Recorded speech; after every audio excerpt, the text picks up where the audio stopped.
Welcome back to the Smart Driving Cars podcast. Thanks for being with us again. I'm Fred Fishkin, with the Faculty Chair of Autonomous Vehicle Engineering at Princeton University, Alain Kornhauser. And Alain, I think some fanfare is in order. This is episode 400. This is our 400th anniversary. I'm a 400th what? Podcast. Oh my, what the hell are we doing, Fred? I mean, who would have thought? Whatever. For, And it's so appropriate that we have with us a consultant and co-author of The Real Case for Driverless Mobility, Michael Sena. Hi, Michael. Pleasure to be back. nice color sweater. Yes, isn't it? It's fall. There's it matches. Boy, you look good. Yeah, thank you. It's sort of it matches the back of the chair that you're sitting on. I know. Did you go to Princeton? Sometimes I like to admit it. Sometimes I don't. It was all boys back then. Oh, Mike. Oh, we're in trouble today. Michael, you're out with Mobility Industry Insights, investigating and debating mobility and transportation issues. And the headline here is "In Silos Without Windows." That's where driverless mobility research and development is done. To the audience here, what you mean, and you do get around to asking, isn't it time for Windows? Windows in the silos, yes. Yeah. Silos, as all of us who have grown up, at least those of us who have grown up in places where there are silos. I'm not sure they're everywhere. In the old days, every farm had a silo, and that's where they put grain to store it, or they put corn.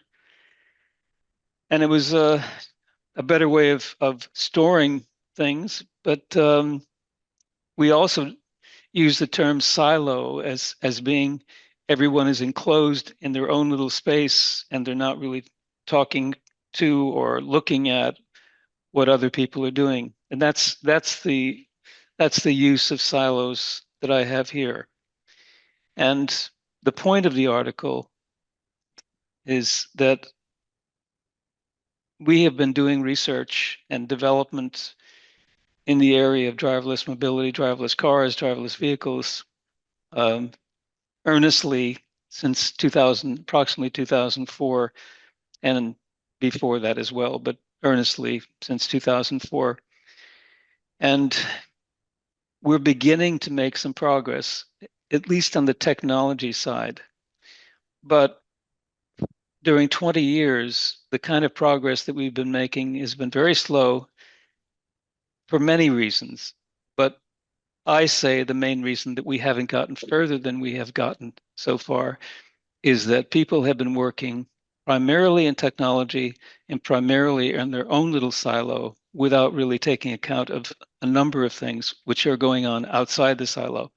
Either what's happening in the automotive industry, what's happening in the political, the social, economic arena. Everyone is working on their own little thing inside their own little silo without any indication that they're understanding what the need for this development is. Now, there have been two musings that have come before this article, and they are, in fact, connected to this. In one, I talked about Henry Ford and Elon Musk and what each one of them did in their own way to develop something which hadn't been developed before in a way that no one else was thinking about or doing.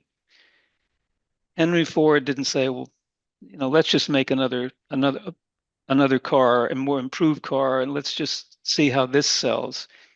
He came at it from a completely different direction and said, people are buying cars, but what is it about what we're doing right now that they're not buying more cars?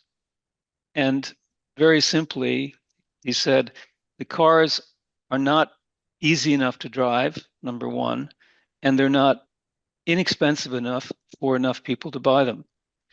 So he put these two things together and came up with the Model T. And as they say, the rest is history. Elon Musk, he wasn't the first person or even another person who invented the electric car. He didn't invent the electric car, and he wasn't a founder of Tesla. I keep saying this, but he invested money in the organization, got rid of the people who did found it because they weren't going anywhere with their ideas, and he came up with a holistic concept of how to make electric cars something that was an everyday occurrence, whether buying or operating. And here we are today. He's close to selling 2 million cars, and if he doesn't shoot himself in the foot, he probably will eventually. And is getting further in other areas as well. So that was the one. The second one was Jacques Nasser, and again Ford, for the 2-year wonder as the chief executive officer of Ford. And what he did, which was very good, around 2000, internet was becoming something that was becoming more common, communications becoming more common. And he said, our cars in the future are going to be telephones, mobile telephones on wheels. Well, he didn't have the rest of the organization with him. He had a couple of things that happened along the way, but at least he had an idea of where he was going and where he wanted to take the organization. He just didn't manage to cover all of his bases while he was trying to get there. What this whole the industry, if you call it an industry, it's I call it a bunch of silos right now. But if you took all these silos together, people working on the development of driverless technology have all been working individually, but there is no vision, at least not outside of the present company. There's no place that these people are taking the technology that the rest of the people who might use it want to go. As I said, no one's asking for driverless cars. You can say, well, nobody asked for the iPhone. Oh, yeah, that's sort of true. They didn't ask for mobile phones. Well, they sort of did. There's people saying, well, wouldn't it be nice if I didn't have to call up from every time I make a trip that I have to use my little thing on the telephone to get my messages off my machine that's sitting back at home? I mean, what if they could call me wherever I am? There was this kind of idea. It's not like mobile telephones just looked for a market. When they developed, people bought them. iPhone was just a further extension of the mobile phone, add the internet, and lose Nokia. I mean, that's sort of how this is happening. With driverless cars, there hasn't been an aha moment here, neither by the people who were thinking about developing standards, neither by the people who were thinking about developing regulations, neither by the people who were working in the automotive industry, the traditional car companies. No one has said, why are we doing this? What is it that we're trying to accomplish here? Oh, well, we're going to make really safe cars. It's not. We're not there yet, and we aren't going to be there. There has to be a reason for doing this, and the reason that we see, and Alan and I and you, Fred, are all in the same boat here, or the same car, or the same vehicle. There's a very good reason why we should be developing driverless cars. And the reason is to give rides to people who need to get places where only cars can take them, not buses, not trains, not boats, not gondolas, cars, but they can't afford them for whatever reason, or they can't drive them for whatever reason.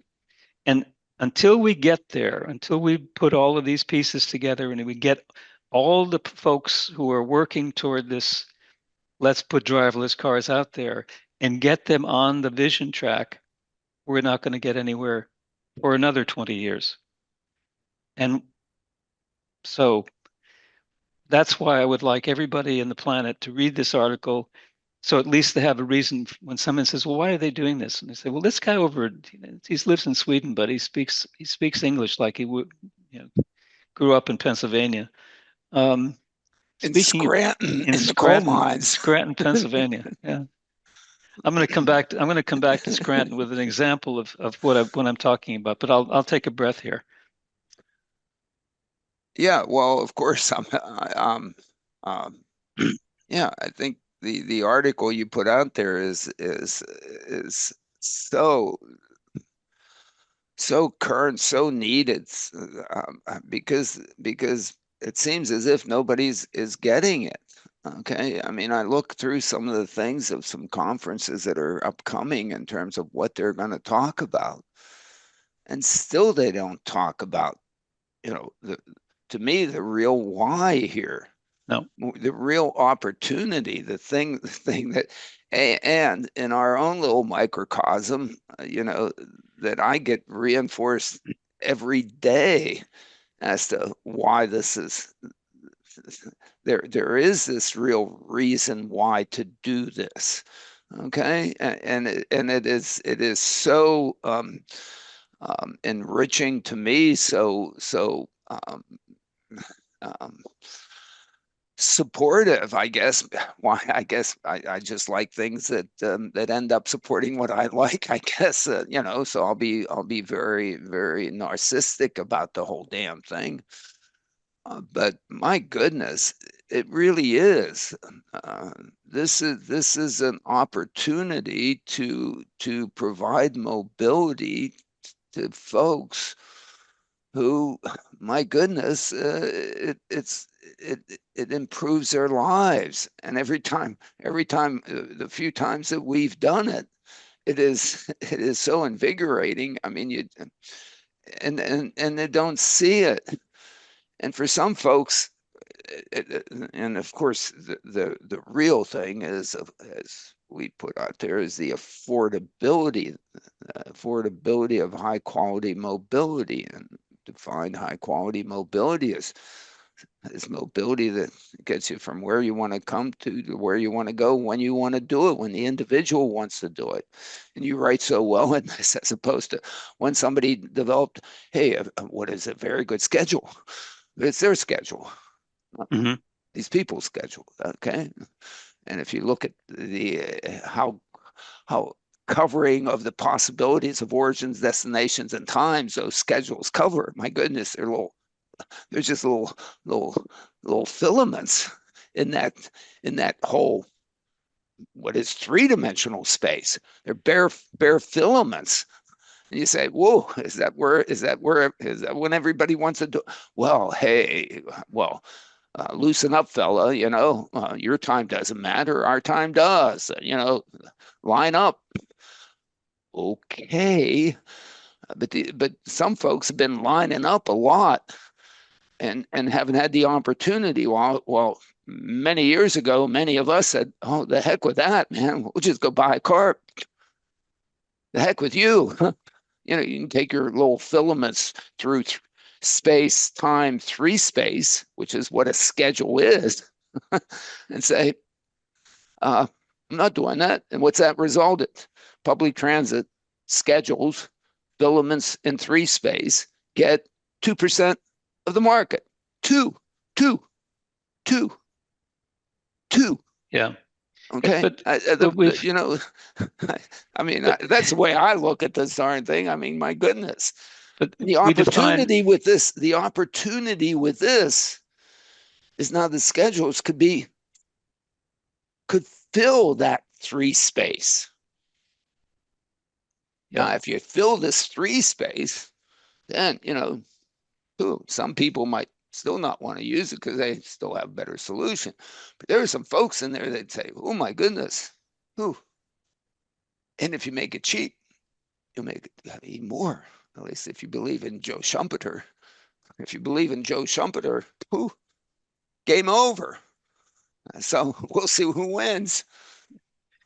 I'm Yeah. playing. I'm in the Let's game, let's man. I got let's the go back. bat. Let's go back to what you started out saying. There are conferences that are being held. There are symposia and all sorts of things. There are standards work that's going on. And now, on top of all of the driverless advanced driver assistance, autonomous driving, autonomous vehicles, etc. On top of that, now we're layering over AI. So now we have groups within the autonomous automated driving, automated vehicle group now saying, well, let's put on top of that the AI and let's start working on the artificial intelligence layer. What? Where are you going with this? Where am I going with this? I need AI. Yeah, I don't need much intelligence on this. Okay. Yeah. Well, yes. And keep going. Yeah. I don't know. Go. Yeah. Sorry. So, all right. So if you ask, why are you investing in Tesla? Why are you investing in NVIDIA? And in the last article we said that I wrote, Elon Musk's, that was part of this. Elon Musk is, I'm not in the business of building cars anymore. I'm in the AI and robotics business, right? So if you look at NVIDIA saying, well, now NVIDIA is going to have their own robo-taxi, so-called, because they've got all the makings of it, and it's all based on artificial intelligence. And how do all of these cars do what they do? Well, we've got large language models, and we've got AI in there that doing all of the interpretation, and now Elon is talking about his robots and eventually his cars being sentient, right? So that they can think and do and feel just like humans think and do and feel in their cars. So it's another silo. And then there's all of this language that gets put into that AI in the driverless vehicle world, where we were talking about things that would normally not be discussing in terms of philosophical terms that have come into the language of people. And it's without thinking about going back to the simple basics of what it is that we're trying to do. The government in 2004, with the DARPA challenges, they had a very specific objective, and that objective has been achieved. They wanted to develop vehicles that could be put into place get to places without having a driver, without getting anybody killed who's driving this vehicle. And we see it now not only in trucks and car vehicles, ground land transport, but in all types of vehicles. So their objective was achieved in putting the money into DARPA. But we've gone beyond that. It's like the drone thing. We developed drones. Oh, these are really nice. We can do aerial photography. We can do all kinds of neat things with photography. But what's the primary market for drones today? When the first hammer was developed, was that hammer developed to hammer in nails? Probably, what came first, the nail or the hammer? When knives were invented, was the knife invented to cut potatoes, or was it invented to kill your enemies? You develop a tool, you figure out, what is it good for, and then you use it for whatever uses it is.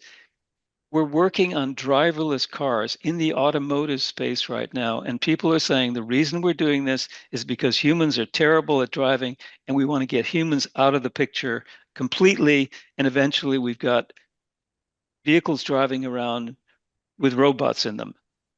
And that's because we don't have any use for people, because people can't do anything better than robots. And that's where the AI comes in. There's a need to get back to the very simple basics. And why aren't you speaking at those conferences and presenting the ideas? Well, because it's not, you're not speaking a language that one of the people in the silo can understand, that can relate to. You're talking about guess something. what? You're talking about real people. Well, people don't. In the engineering world, people are eventually users. But I'm going to invent something that's going to be so terrific, and it's going to be so phenomenal in terms of the performance. But what does it actually do for the person in their lives? Well, who cares? I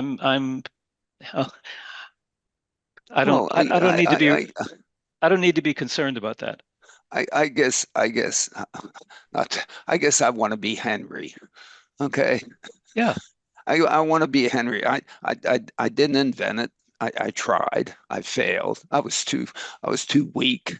I couldn't put together the algorithms that were good enough to do it. I admit, okay, I tried. I certainly didn't have the money. I'm very happy other people did. And I'm all I'm doing is I'm going to take their stuff and I'm just going to try to put it out there in a form so that it fills this three space. It has filaments everywhere, so that anybody can end up using it. Yep. Who wants to use it? And I guess I just think that if I do that, which I am not committing myself to do, good luck. I've committed myself to do a lot of things. I've yet to do anything, but committing to do that, and we'll just see. And you know, hopefully those that want to, you know, put together the regulations to to to uh, to to allow me to do that. I don't think I need permission. I think most of the rules in the most of the USA works. I don't think Henry asked for permission to put together the assembly line and the mines and the shippings and everything else that he assembled together to create this. And No. so I'm going at this. I don't think I need permission. I'm just going to put the things together, put it out there. Okay. Hmm. And then at some point, I don't know to what extent those who supposedly want to grant permission for anything went to Henry and said, Henry, you know, you've got to have this license and that thing. Okay, fine. We'll do that. Okay. But I guess, you know, at this point, the way I'm looking at this is, I think the opportunity here, as it was the opportunity for the car, the opportunity was really to improve the lives of the people, to be able to get from point A to point B when they wanted to go, Hmm. uh, more inexpensively, more easily than the horse and buggy or walking. Hmm. Yeah. Okay. Okay. Yeah. So no, all I'm doing is looking at what people get. They have walking, they have buses, trains, and whatever. I don't know what the heck that is relative to 1900. I mean, except for the internet, forget about the But in traction. 19 in 19 in But 1900. people were looking for a better. It's people. Might not have even been looking for it, but you could look at them and said, if they had it, just think how much happier they would be.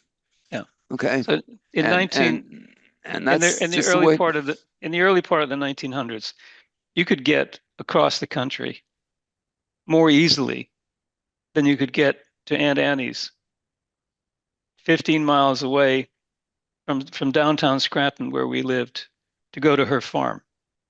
How do you Yeah, by the time you got there with a horse and buggy, you'd have to turn around and come home. And yeah, then what do you do with the horse and buggy when you're living in town? I mean, rich people had their carriage houses, but the poor people and the normal people didn't have access to a horse. They didn't have a place to put a buggy. There was an enormous amount of latent demand for cars. When Henry Ford finally made something that was inexpensive enough for people to buy, that's why they were able to sell, you know, from 200 to a million cars in within 5 years. it was all latent demand, for which the concept latent demand isn't even talked about in any Exactly. of the conferences. That word might Exactly. have been only said in our sixth summit. It has never been said. It doesn't. It's no, It's it, never mind. I mean, it's in our book. it's in our book. Yeah. Okay, Yeah. but I don't know. I haven't heard it. I mean, Matt just held a very nice conference in Nashville. I have to ask him, hey, anybody talk about latent demand? Okay. Yeah. And this with taxis and Yeah. TNCs and things like that could have the opportunity to address latent demand. Yeah. If only they were affordable. Oh, ouch. Yeah. Mm. I was thinking about this today when I started working at Volvo. One of my first, even before I began officially on the job in Gothenburg, I was still in the U.S., but I came over for what would be the first of many meetings that I had with the ISO group, TC204, working group 3 on digital map data. And the meeting was held at Bosch in Hildesheim in Germany. And Bosch at the time had licensed the technology from ETAC, which was at that time was one of the companies that was vying for the crown of being the top navigation developer, navigation database and system developer. We know them well, don't we? We know them very well. And I came into this room, and I knew no one. These people had been working at this. I mean, it was just starting. It was the core group for what became ISO TC204 and the general data format for navigation map data. And they were speaking a language and they were talking about things in ways that I had never heard anybody talking about before. I had been making maps, working, becoming familiar with GIS systems starting in my planning years. But this group had developed their own language. There wasn't a cartographer or a map producer, or anybody in that room. These were all engineers that had come from some area, tangential to this, and they were talking about navigation systems like this was developing a printer, or it was making a modem, and the concept of navigation from their standpoint at this particular time was we were going to give turn by turn directions to people, and there would be no maps, so we don't have to worry about map data. And I said, man, how are people? I mean, okay, my first introduction to this group, how are people going to be able to take instructions if they're not confirmed in those instructions with something that they can see? And everybody said, no, come on, we can't do this. We'll never be able to get maps in here. We'll just speak the instructions, turn right, turn left, and everything. So eventually the map people, including myself, won out. And then it became the navigation systems. The first navigation systems that were introduced had both maps and instructions. But here's where I'm going with this.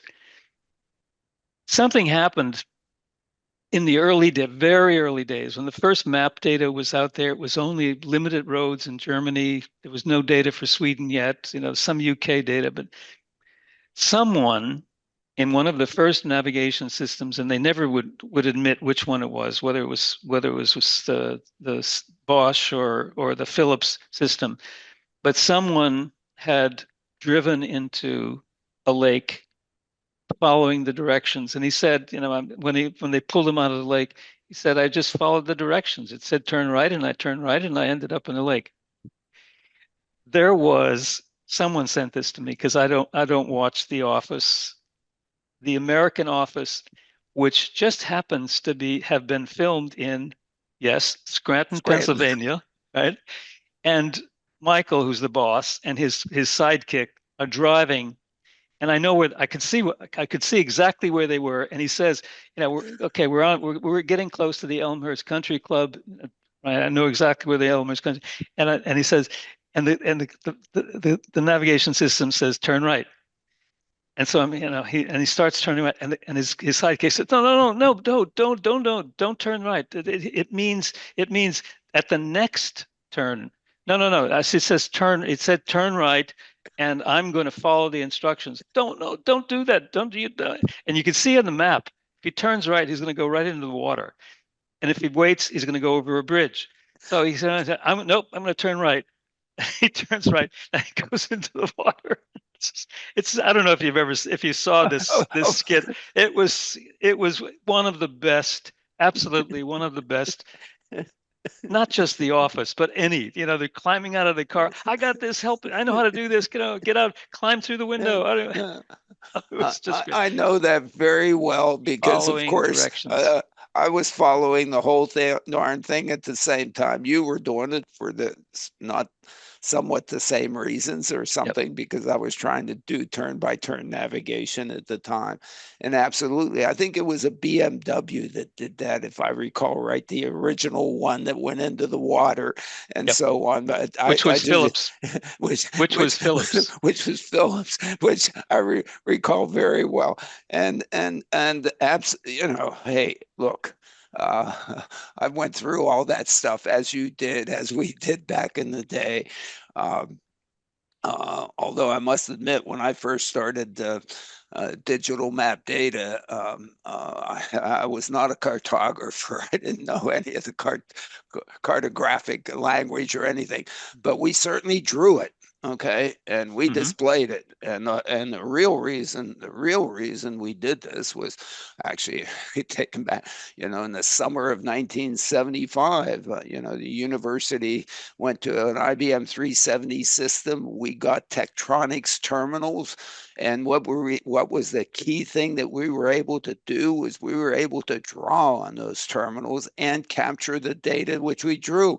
Doop, doop, doop, doop, doop.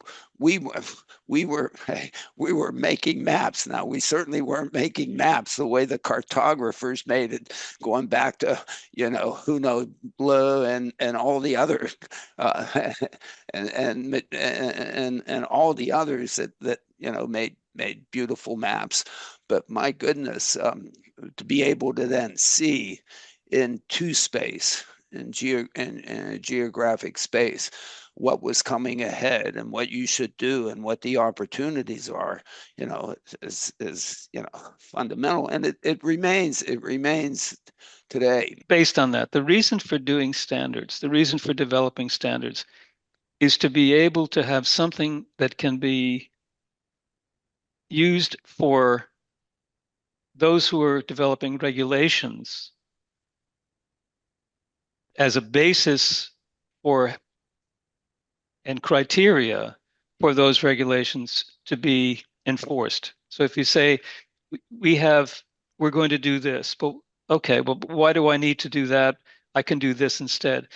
There needs to be something that the organizations who are developing the vehicles, organizations who are doing everything related to putting those vehicles on the roads, and say this meets the standards that we've developed, and it's based on requirements that we've created, and those requirements relate to real world applications. They're not. It's just not something that we've invented, and now we're just going to put this out there and see how it works.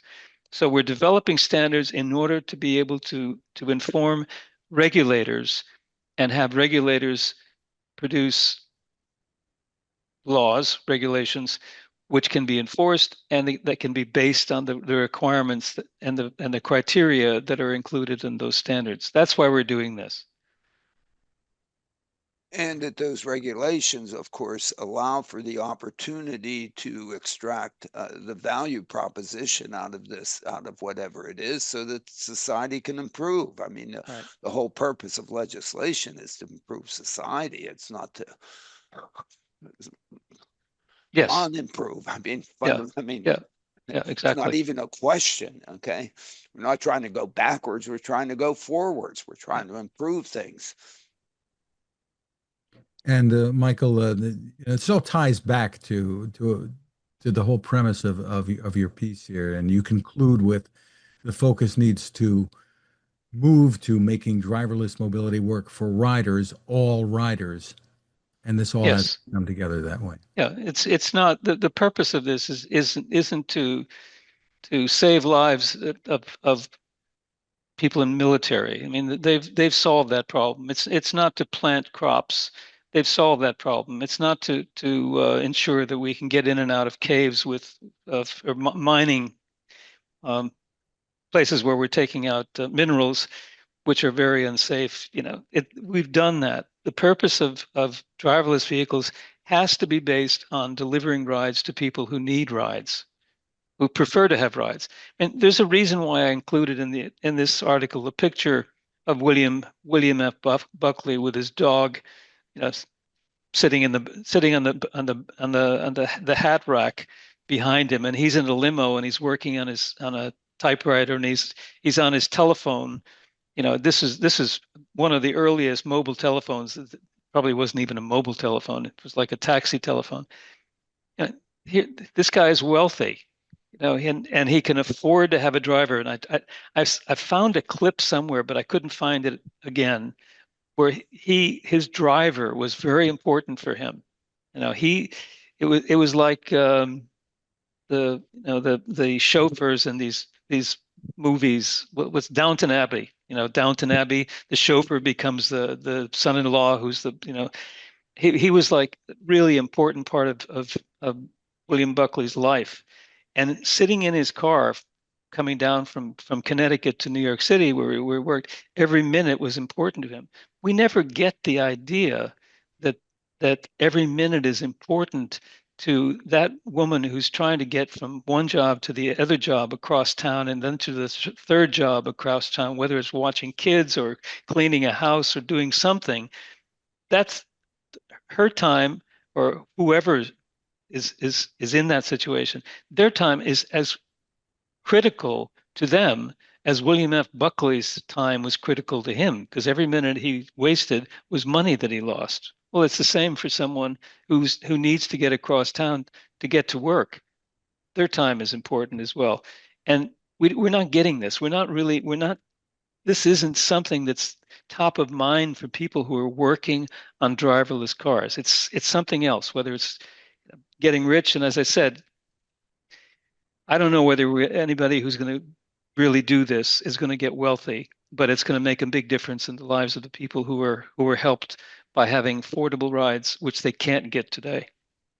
It is rather astonishing that the folks, I mean, maybe I'm mischaracterizing them, but that the folks who are working on this do not see the affordability piece of this technology to be the fundamental value piece. Yes. It's just astonishing to me. It's apparently, you know, Waymo is not going to be a transit company. In other words, have inexpensive rides. But I think that they're doing that because they're going to get subsidized by the town of Chandler. Chandler is going to give them money to do that. Yeah. How can they possibly be asking the folks of Chandler alms for the poor here? Give us money so that we can make our technology available inexpensively. Why don't they see that they should be, as you point out, developing the whole darn thing so that they could give the mobility inexpensively and still make money? And of course, it gets to the whole insistence of, ooh, I got to have big LiDAR. Which in the end, you know, I guess, you know, what the hell do you need a big LiDAR for? I mean, ooh, I'm impressed by your LiDAR, man. Ooh, wow. Ooh, I mean, come on. If I don't want to, if I'm trying to give mobility, normal mobility, I really don't end up having to go that fast for all that many people. I don't want to see 200 yards ahead. I just care to see, like, you know, 30, 40 feet ahead. I mean, yesterday walking to services. I almost got, run over a crosswalk in a 25-mile-an-hour zone by a human. Maybe they should have had a big LiDAR. They could have seen me 400 meters away. They probably turned a corner. Come on. I don't, it just drives me nuts, but sorry, you put yourself in that corner, but darn it, you put yourself in that corner and you have no appreciation of it. You have no appreciation of the fact that, hey, just because this person who's trying to get to the second or third job, who only makes, minimum wage at each one, their time is, it couldn't be worth more than minimum wage. Not with William Buckley's time, who's worth. I'll say Goldman Sachs here so that I'm not insulting money, time worth. Now, if you're Goldman Sachs, then of course you can afford a chauffeur like Downton Abbey, 3 chauffeurs. But why shouldn't you be able to afford mobility that allows you to save the time, your value of time, which is minimum wage? And that means affordability is really important. But there's no, why is this phone so valuable to so many? Why? Because they've made the cost of making a phone call so darn cheap, not only to me, but a lot of other folks, especially if now you have access to Wi-Fi. Because then I can make a call and not have to pay Verizon. Or, wow, why shouldn't we have Wi-Fi everywhere? Alan, I would bet that your plan has unlimited calling, but well, of course, but hey, well, of course, am I not William F. Buckley in that scenario? I mean, don't I deserve it? Whatever. Wow. But the real opportunity, hey, like everything else, why did Henry sell so many cars? He made them affordable and better. Okay? And easier to drive. And although he put some other things, I think with driverless mobility, a lot of things are easier. We really don't have to park them downtown. We can, and we don't have to circle them around the block and just and increase traffic the way some people want to think that somebody's going to use it. Okay, all right, we can send it out somewhere else to be able to be usable, or we can send them out somewhere else to loiter until we need them. Okay, so come on. Yes, there are bad solutions. Don't. Well, the piece that Michael wrote, if anybody wants to find it, should, is at michaellsena.com. We knew we'd I knew I would misbehave on this 400s one, but it is astonishing. It is astonishing to sit back and look at and say, Jesus, yeah, okay. Well, happy you're doing it. Happy you put all the money into it. I'm happy you were so smart to at least get the piece done, and thank you for creating the patent in 1886 for the car, and Otto, thank you for the internal combustion engine, and but we're going to put it together, and the magic is in the latent demand. And it's not in LiDAR versus cameras. No. And that's where the discussion is. You pick up any piece, and we're discussing technology, and the silo. You've got the camera silo, and you've got the LiDAR silo, and you've got the Zoox type vehicle silo, and you've got and I mean, it's, if you look at it from the rider perspective, none of that is important. What's important is where I'm sitting who the people are that I'm riding with, whether I'm able to make some impact on how the ride is executed, where I'm left off, where I'm picked up. All of these things are important for the rider. The technology is not important for the rider. The rider does not care about the technology. All the rider cares It's about not. is that they can afford to get to where they need to get to, and they can do it in a way that's comfortable for them. If we can provide an affordable way for people to travel, but it's not comfortable for them, then they're not going to take it. You know, so we have to be able to look at all of the requirements, which is what people are not doing. They're not looking at all the requirements Well, for shared rides, but, for but affordable rides, and that's what we have to do.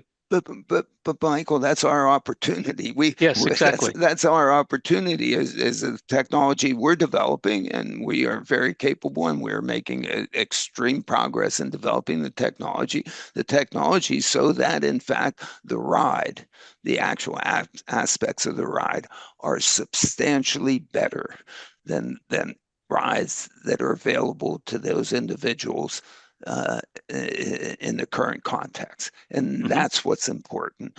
And that's what the Schumpeter difference is. That's what Schumpeter fundamentally said. What is the value of the new technology, the new machine?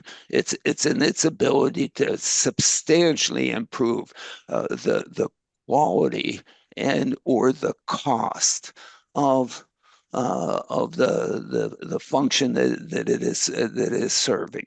So Is that kind our of update on handy rides, Alan? Or you no, want to no, there's continue? no update on handy rides. No, hey, we're just making great progress. That's all. We're happy with what we're doing, but and we're If happy with the people that we're serving. So, and they seem to be happy with us. So, we're happy. Excellent. if somebody asked Joe Schumpeter, Joe, what do you think is the main value the car gives? He probably would have said it doesn't poop on the street. The main value that might be a correct statement. Okay. But that's not the person that ended up buying the car. What's the main value to the person buying the car? That might be the main value to society. That might be the main value to New York City. That might be the main value to a group. I don't think that's the main value, and I think his point is I think it's a consumer thing. It's it's who is buying it, and the person who bought the cities did not buy Model Ts. People bought them. That's right. Okay, New York City did. Maybe New York City shoulda, okay, to solve their poop up problem. Okay, but they didn't. I We don't think. Okay. we took that topic up in one of our chapters in the book. We Yeah. said that there was one of the first urban planning meetings was held in New York City, and the primary reason for the meeting of cities all around the country was they had to come up, they were trying to come up with a solution to the problem of poop and urine in the streets. And they met for 3 or 4 days, and apparently they couldn't come up with any solution. And suddenly, not suddenly, but within a very short period of time, a solution was handed to them.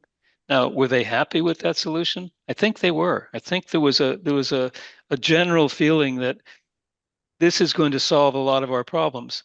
But yes, there were drivers of wagons, drivers of horse-drawn taxis and transportation, people who were out of work, the people who were delivering the feed to the horses. All of these things were problems, but it was part of the discussion. right now, the total discussion is centered around whether I've got LiDAR or cameras. It's not around how society and individuals, not just one or the other, how society and individuals will benefit from driverless vehicles.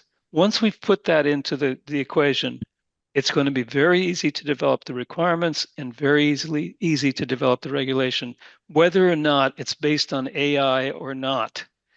AI is just another silo, along with LiDAR and the LiDAR silo and the camera silo. It's not the main point. We shouldn't be developing standards around AI or this technology or that technology. We should be developing standards around what benefits accrue to both society and to individuals. But the only benefit to society that's on the table to date is safety, most unfortunately. Yes, Okay. I agree. And this, as we've said, this is, if you really want to solve the safety problem, we've been able to do that for 50 years. We've been through that. We're going to say it again. Put a governor on the darn car. It's not going to speed. Okay. Exactly. You know, we know how to do that. You That's can't get not, in if you're you know, drunk. solve the misbehavior problem. It is a misbehavior problem. Okay. And in fact, don't suggest that oh my goodness, this thing has to be so much better than the best driver. The best driver, people who don't misbehave don't have crashes. That they're at fault. They're being hit. And so as long as this thing can be in a situation in which they're not having crashes themselves and they're being hit, and we admit that they're being hit or they're being set up or they're being whatever, they're being misused, then everything's easy. Then we should be on it. We should say, the question is, nobody's come up and said, hey, how is this? What problem is it solving in San Francisco? Okay, it's been there. What problem, what value proposition is it given in San Francisco? Okay, it's taken over 50% of the Uber trips and the taxi trips. Oh, we've converted from something. The same people are not, instead of doing this, doing that. How much better have they gotten? Is that really what you want to use? Is that if that's it? I don't know. Then you and you haven't solved the safety problem. Okay, so I mean, what's on the plus side of the ledger, guys? And are you making money on this? Given the amount of investment, the amount of revenue, I think you still have, you have still some chits to pay back on this thing. You have a bunch of IOUs. I mean, you could wipe them clean, I understand, but anyway. Well, I guess we got it all out today, Fred. you have a Our couple of 400. This may be our last, Fred. Depends who hears it.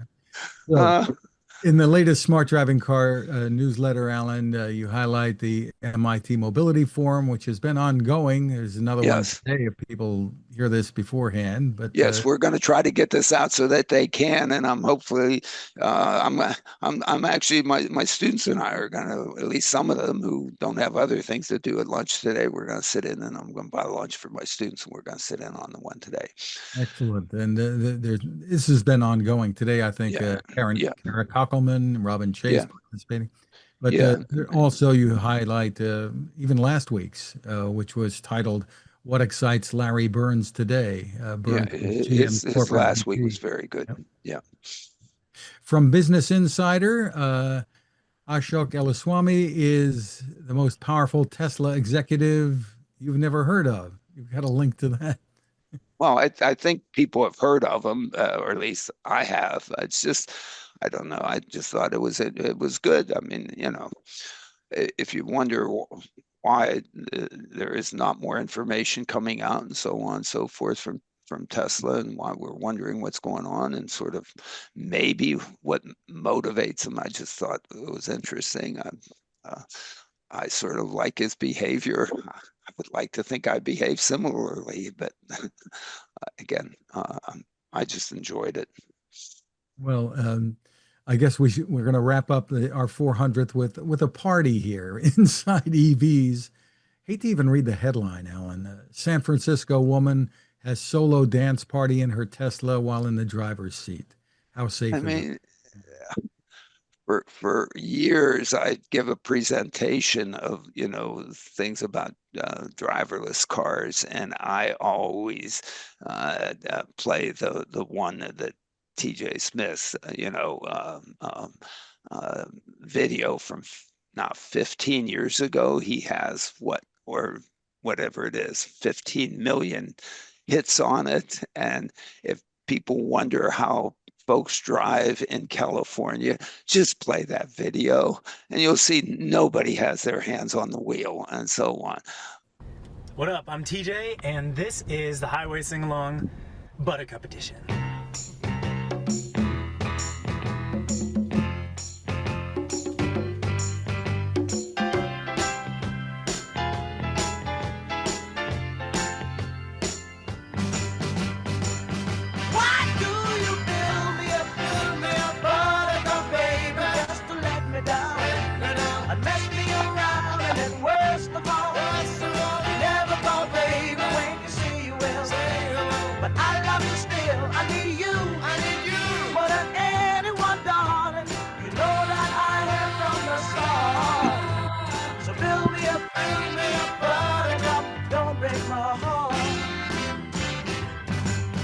I'll be over at 10, you told me time and again, but you're late. I wait around and then Keep it going, keep it going. I can't take anymore, it's not you. You let me down again. Look at her. Baby, baby, try to find a little time and I'll make you happy. I'll be home, I'll be beside the phone waiting for you.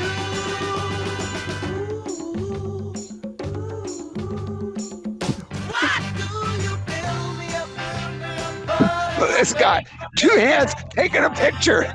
Mess me around and then worst of all, you never call baby when you say you will. But I love you still, I need you more than anyone does. You know that I have from the start. So build me up, buttercup, don't break my heart. You are my toy, but I could be the boy you adore. If you just let me know. Although you are true, I'm attracted to you all the more.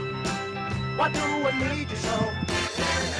Baby, baby, try to find a little time and I'll make you happy. I'll be home, I'll be beside the phone waiting for you. Nobody has hands on the wheel. Oh. And mess me around and then worst of all, you never call baby when you say you will. But I love you still, I need you more than anyone, darling. You know that I have from the start. So build me up, buttercup, don't break my heart. I need you more than anyone, baby. You know that I have from the start. And what an appropriate way to wrap up episode number 400, Alan.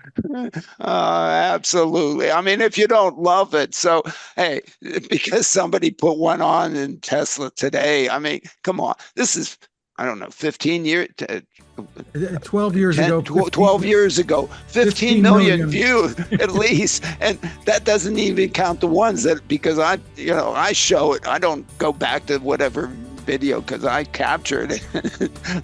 It is, look, anyway.